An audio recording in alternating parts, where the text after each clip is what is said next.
एक दिन मैं अपने दरवाजे बैठा था, 2-3 लोग बाइक से आए और मतलब बहुत बुरी तरीके से गाली दे रहे थे। और तो मेरे दिमाग में ये आया कि मैं उसी दिन से मैंने ये ठाना कि मैं इसको इस तरीके से डेवलप करूँगा कि जो लोग गाली दे रहे थे वो भविष्य में आए तो अपने गांव जाके वो कहें कि हम कैसा था और कैसा हो गया है। अगर आपको गांव देखना है एक्चुअल में तो आप उस गांव जाइए, तरफकाजी जाइए। और बेसिकली मेरा जो कॉन्सेप्ट है वो आदर्श गाँव के से कहीं ऊपर है। घुमक्कड़। नमस्कार, मैं वसीम इस वक्त आपके साथ मौजूद हूँ लालगंज क्षेत्र में।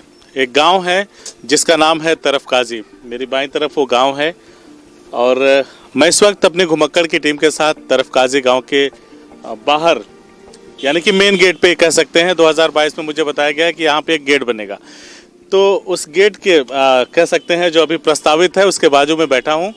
और यहाँ आने का जो कारण है वो कारण ये है कि यहाँ का एक युवा होनहार अभिनेता जो मुंबईया फिल्म इंडस्ट्री में संघर्ष कर रहा है, अपनी एक नई विरासत बनाने के लिए लगा हुआ है, रात दिन मेहनत कर रहा है। साथ ही साथ वो युवा जो इस गांव का है, इस गांव से जो जुड़ाव है उस युवा का, वो लगातार यथावत बना हुआ है। अक्सर आपने देखा होगा कि जो लोग गांव को छोड़ करके बड़े बड़े मेट्रो सिटीज़ में, शहरों में जाते हैं, वो अपने गांव को भूल जाते हैं। लेकिन जिस युवा के बारे में मैं आपसे बात कर रहा हूं वो अब तक कई फिल्में भी कर चुके हैं और कई में अभी उनकी शूटिंग्स वगैरह भी चल रही है। तो उन सब चीज़ों, उन सब व्यस्तताओं के बावजूद भी वो अपने गांव से लगाव नहीं उनका ख़त्म हो पा रहा है। वो अपने गाँव से उनकी जड़ें जो हैं पूरी तरीके से जुड़ी हुई हैं। वो बार बार गांव में आते हैं और गांव के डेवलपमेंट के बारे में सोचते हैं। उनका ये सपना है कि उनका गांव पूरी तरह से हरा भरा हो, सड़कें अच्छी हों, कहीं भी गंदी नाली का पानी जो अक्सर सड़कों पे बेतरतीब तरीके से इधर उधर बिखरा होता वो ना हो। जगमग उनका गांव करता रहे, रोशनी में, प्रकाश में नहाया रहे। इस तरह की उनकी योजनाएं रहती हैं, उस पर वो काम भी करते हैं। तो देर ना करते हुए मैं इंसान से, उस शख्स से आपको मिलाना चाहता हूं जो पेशे से अभिनेता हैं लेकिन एक अच्छी सोच के मालिक हैं। तो आज जिस शख्स से मैं आपको मिलाने वाला हूं उनका नाम है सुजीत अस्थाना, नाम है, एक्टर हैं। स्वागत है आपका। बहुत बहुत धन्यवाद वसीम भाई।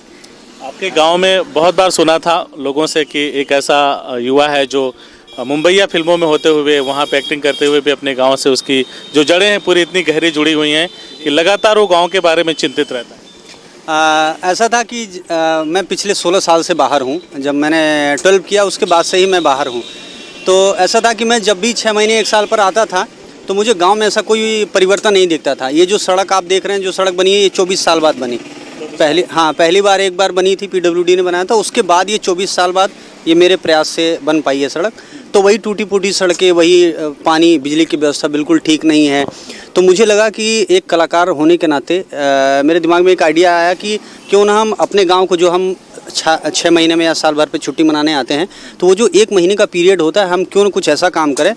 एक कलाकार का गांव कलात्मक होना चाहिए, बिल्कुल ये कलात्मक गांव एक ऐसा होना चाहिए। तो बाहरी इंफ्रास्ट्रक्चर तैयार करने के लिए मैंने पहले प्लान किया कि गाँव के लोगों की सबसे मूलभूत सुविधा होती है सड़क, बिजली, पानी। तो मैंने फिर इस पर प्रयास शुरू किया 2016 में। गांव के लोग कहते थे कि आप इतने अच्छे पद पर हैं, लोग आपको जानते हैं, सब अधिकारी, बड़े बड़े नेता लोग जानते हैं, आप क्यों नहीं प्रयास करा कि ये काम करा देते, सड़क बहुत गड़बड़ है। और मेरे गांव में मेरे घर से 400 मीटर दूरी पूरे साल पानी लगा रहता था। और गांव के आखिरी छोर पर प्राइमरी और जूनियर विद्यालय है जिसमें सैकड़ों बच्चे पढ़ते हैं। और इस तरफ भी आप आए होंगे तो विद्यालय मिला होगा। तो करीब 700-800 बच्चियाँ सब आते जाते थे। तो वो सड़क 1 फीट नीचे थी और उसमें पानी पूरे साल लगा रहता था। और नाली की पटरियों के ऊपर से, नाली की जो पटरी होती है उस पर जो पटिया रखी होती है, पटिया के ऊपर से बच्चे आते जाते थे। लोग अक्सर गिरते थे, यहाँ तक कि बाहरी रिश्तेदार आते थे, गाली भी देते थे। ये पूरा गाँव उसका गवाह है।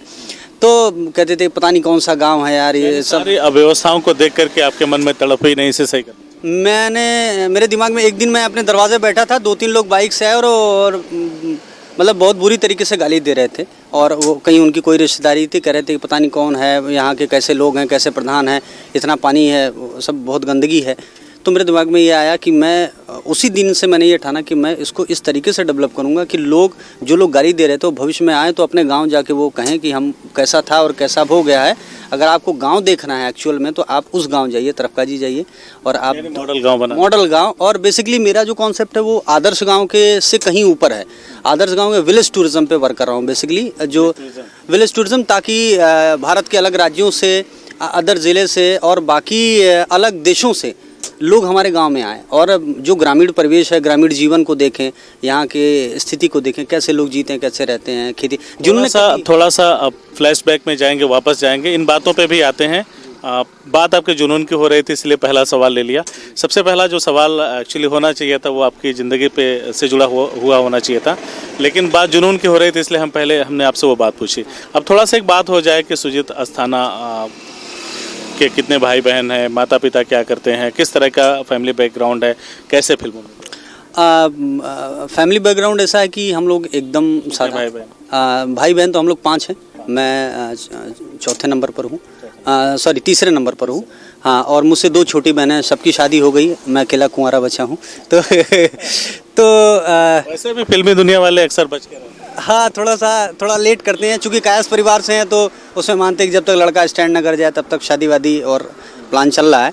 और एक साधारण मध्यम वर्गीय परिवार है हमारा। पिताजी एक प्राइवेट कंपनी में, प्राइवेट स्कूल में प्रिंसिपल हैं, वो भी आपको साइकिल से आते जाते दिख जाएंगे। बहुत साधारण जीवन जीते हैं हम लोग। और पढ़ाई लिखाई पूर्वांचल विश्वविद्यालय से मैंने मास कम्युनिकेशन किया। उसके बाद फिर लखनऊ गए, लखनऊ से ही हमारी 2005 से शुरुआत हुई। मैंने विशारद किया, शास्त्रीय संगीत में विशारद किया और उसके बाद वहाँ के अच्छे रंगकर्मियों के साथ मैंने करीब 7 साल मैंने रंगमंच किया। करने के बाद फिर मुझे एक ऑफर, मास कम्युनिकेशन करके फिर किस तरह से दूसरे फील्ड की तरफ? मेरा जैसे हिंदी साहित्य मुझे बहुत पसंद था, उर्दू हिंदी साहित्य बहुत अच्छा लगता, मैं पढ़ता था और इसीलिए मैंने पत्रकारिता एक ऐसा विषय चुना। मेरा ऐसा मानना है कि आप कोई भी अगर एक सब्जेक्ट पढ़ते हैं तो आप पर्टिकुलर उसी सब्जेक्ट पे काम करते हैं, लेकिन पत्रकारिता एक ऐसा विषय है जिस पे आप सभी बिंदुओं पे आपकी नज़र रहती है, चाहे वो धार्मिक हो, आर्थिक हो, राजनीतिक हो, सामाजिक हो या समसामयिक, हर चीज़ों पे आप, चूँकि इतने हमारे ज़िले के एक वरिष्ठ पत्रकार हैं, आपकी भी नज़र हर एक घटना, दुर्घटना, एक हलचल पे, छोटी छोटी चीज़ों पर रहती होगी। तो मुझे लगा कि अगर मुझे अपना मानसिक विकास करना है, मुझे अपना पर्सनालिटी डेवलपमेंट करना है, तो मुझे ये सब्जेक्ट मेरे लिए बेहतर है। चूँकि और आत्मा से साहित्यिक आदमी हूँ तो मुझे हिंदी साहित्य और बाकी लिटरेचर पसंद था और पत्रकारिता मुझे ये सब्जेक्ट लगा कि ये सभी चीज़ों पे वर्क करता है। इस सारे पहलुओं को छूता हुआ है। हाँ, सभी आप सभी जीवन। और एक तरीके से मैं इसलिए भी लकी हूँ कि एक गांव में पैदा हुआ, गांव का जीवन देखा, फिर लखनऊ के नवाबों के साथ रहा, वहाँ के संगीत घरानों से जुड़ा रहा, गाया, फिर रंगमंच किया, बड़े बड़े लोग आते थे, फिर मुंबई की चकाचौंध भी देखी, मॉडर्न टाइप का जीवन देखा। लेकिन कोई ये नहीं कह सकता 10 साल हो गया मुझे मुंबई में, मुंबई का रंग नहीं चढ़ा वो जो तेरे को मेरे में जाने का संयोग कैसे? संयोग ऐसा रहा कि मेरे भाई साहब ने मुझे बताया कि तुम तो एकदम हार्डकोर रंगमंच करते हो, आप विलियम शेक्सपियर के नाटक करते हो और मुंशी प्रेमचंद परसाई जी के नाटक, मतलब इन लोगों को थोड़ा लोग अभी कम देखते हैं, शहरों में देखते हैं। यहाँ महुआ चैनल का ऑडिशन चल रहा है बनारस में, आके दे दो। सब तो एक अपना अलग क्लास है उसका, वो आप समझिए कि वो आंतरिक एक बाह्य आवरण है, एक अंदर का है। तो आत्मा का जो है वो रंगमंच है और ये जो सिनेमा और ये जो है ये आप बाहरी कह सकते हैं। लेकिन अभी भी सिनेमा तो 10 साल से कर रहा हूँ, लेकिन पिछले 16 साल से मैं 17 साल से रंगमंच से अभी भी जुड़ा हूँ। काफ़ी बड़े जो फिल्म के अभिनेता रंगमंच के उनके साथ जुड़ के काम कर रहा हूँ। तो भाई साहब ने कहा कि आप बनारस में ऑडिशन चल रहा है महुआ चैनल का, दे दो जाके ऑडिशन। तो मैंने महुआ का वहाँ फर्स्ट राउंड ऑडिशन दिया, जो महुआ चैनल के लोग आए थे। तो फर्स्ट राउंड में सिलेक्शन हो गया। उसके बाद 2 घंटे बाद फिर सेकंड राउंड हुआ, उसको भी क्रॉस कर लिया। फिर मुझे मुंबई बुलाया गया 28 अप्रैल 2011 को कि आप सेलेक्ट हो गए, आप आके चैनल में एक बार ऑडिशन बाकायदा लुक टेस्ट दे दीजिए, आपको मेन निगेटिव रोल के लिए आपको 1 साल का हमारा एग्रीमेंट रहेगा। फिर मुंबई गए किसी तरीके से जुगाड़ करके, पहली दफ़ा वही 23 साल की उम्र में मुंबई पहुँचे। तो वहाँ पे पहुँचने के बाद फिर ऑडिशन दिए। वहाँ भी यूपी, बिहार, झारखंड, दिल्ली, मुंबई के काफ़ी भोजपुरी के लैंग्वेज वाले कलाकार पहुँचे थे। वहाँ भी करीब आप समझिए 600-700 लोगों में 21 लोग सेलेक्ट हुए मेन लीड कैरेक्टर। उसमें 3 सीरियल का एग्रीमेंट था, तो मेरा 1 सीरियल का एग्रीमेंट हुआ उसमें नेगेटिव रोल के लिए। तो फिर मैंने 1 साल शुरुआत किया और उस समय संयोग से मेरे प्रोड्यूसर जो थे संतोष सिंह, उन्होंने कहा कि यार तू अच्छा एक्टर है, रंगमंच करता है, तो ये भोजपुरी ज़्यादा दिन मत करना। तो उन्होंने मुझे बहुत हेल्प किया, वो मेरे लिए अननोन पर्सन थे, तो उन्होंने कहा कि इधर आ जा। तो फिर 1 साल वो करने के बाद फिर मैं कई सारे इश्तियाक भाई थे मेरे लिए, जो आप कह सकते हैं मुंबई के गॉडफादर थे, उन्होंने मुझे रंगमंच से जोड़ा। मुखातिब थिएटर हमारा ग्रुप है जिसमें पंकज त्रिपाठी, संजय मिश्रा, कई सारे बड़े दिग्गज एक्टर जो बड़े नाम हैं। तो इन लोगों के साथ करके सीखने का मौका मिला और ऑल ओवर इंडिया मैंने बहुत सारे बड़े बड़े फेस्टिवल्स एज एन एक्टर किया। हम लोगों की the shadow of Othello, Parsai ji की कहानी है, इन्हें देखा है कहीं, सार्थक बहस, ऐसे नाटक जो इश्तियाक भाई के खुद लिखे हुए, श्रीमान चोर, ऐसे नाटकों को हम लोग पूरे भारत में करने लगे, अलग अलग जगहों पे, बड़े फेस्टिवल्स में। फिर धीरे धीरे फिर सीरियल मुझे मिला, फिर अफसर बिटिया में एक अच्छा कैरेक्टर मिला। अफसर बिटिया ZTV मेरे पिताजी का फेवरेट। हाँ, तो उसमें एक अच्छा ठीक ठाक कैरेक्टर था। बिहार बेस्ड था। उसमें ज़्यादा मुझे नहीं पता कि लोग मुझे ज़्यादातर निगेटिव रोल में, मैं जितना ही पॉजिटिव हूँ, हर चीज़ को लेके पॉजिटिव हूँ, उतने ही मुझे ज़्यादा नेगेटिव रोल मिलते हैं। तो उसके बाद फिर मेरे लिए जो सबसे बड़ा ब्रेक था वो था ZTV का दूसरा शो जमाई राजा। उसमें 6 महीने का एग्रीमेंट था मेरा, और ये अक्षय कुमार प्रोडक्शन और मोती सागर प्रोडक्शन का था। तो 6 महीना उसमें काम किए, रवि दुबे वगैरह सब लोग थे। करते करते गए, जब एक वहाँ स्टैंड कर गए कि अब ये हुआ कि अब जो रंगमंच का आदमी होता है हमेशा सिनेमा की तरफ देखता है, तो अब फिल्में करनी है। तो उसी बीच मुझे मनीष गुप्ता की रहस्य फिल्म मिली जो अर्शी हत्याकांड पर बनी थी जी। उसमें एक जो मेन जिसके ऊपर शक रहता है उसके दोस्त का किरदार था, अच्छा प्रोमिनेंट कैरेक्टर था। उसके बाद सबसे ज़्यादा जो मैंने उस दरमियान मैंने 5 साल में काम किया, सबसे ज़्यादा ऐड किया मैंने, चूँकि मेरा बहुत डिफरेंट लुक था।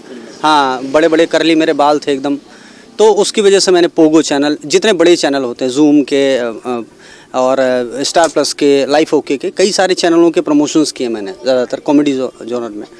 उसके बाद फिर धीरे धीरे करते करते और एक रोहित शेट्टी की शॉर्ट फिल्म मिली, उसमें भी काम किया बहुत अच्छा।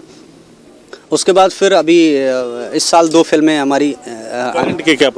करंट की पोजीशन ये है कि बीच में एक अभय करके है वेब सीरीज़ Z5 की, उसमें काम किया, एक छोटा सा किरदार था।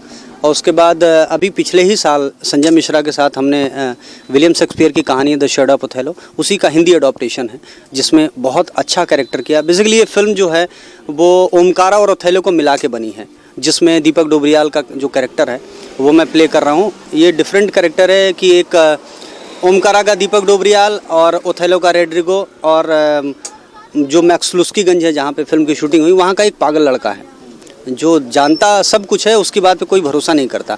उसके अंदर का कैरेक्टर उसको दिखाई देता है कि आप वास्तव में क्या हैं। तो बहुत अच्छा था। और एक पंडित दीनदयाल उपाध्याय की बायोपिक बनी है, उसमें भी मान सिंह करके एक अच्छा कैरेक्टर प्ले किया है मैंने। तो उम्मीद है कि इस साल सब कुछ स्थिति ठीक रही तो इस साल, नहीं तो नेक्स्ट ईयर ये 2 फिल्में हमारे आने वाली हैं। बाकी 1-2 वेब सीरीज़ की और बात चल रही है, ये स्थिति सामान्य हो उसके बाद काम पर लौटेंगे।